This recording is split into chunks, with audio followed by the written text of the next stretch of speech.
Okay, let starts. ആദ്യം boiled potato എടുക്കാം. അതിലേക്ക് സവോള ചെറുതായി അരിഞ്ഞ് നമ്മുടെ ആവശ്യത്തിന് ചേർത്ത് കൊടുക്കാം. കുറച്ച് മുളക് പൊടി, അതും നമ്മുടെ സ്പൈസിനനുസരിച്ച്, മഞ്ഞൾപ്പൊടി, ഉപ്പ് പൊടി, മല്ലിപ്പൊടി, കുറച്ച് ചിക്കൻ മസാല. ഇനി ഇത് നല്ല അടിപൊളിയായിട്ട് മിക്സ് ചെയ്ത് നമുക്ക് മാറ്റി വെക്കാം.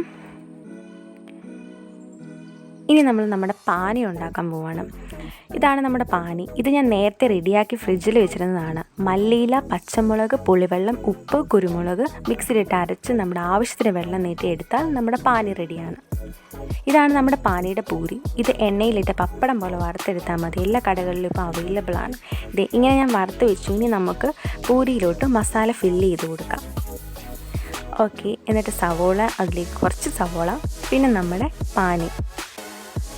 അപ്പോൾ നല്ല അടിപൊളിയായിരുന്നു. എല്ലാവരും ഇങ്ങനെ ഒന്ന് ട്രൈ ചെയ്ത് നോക്കുക, ഉറപ്പായിട്ടും ഇഷ്ടമാകും.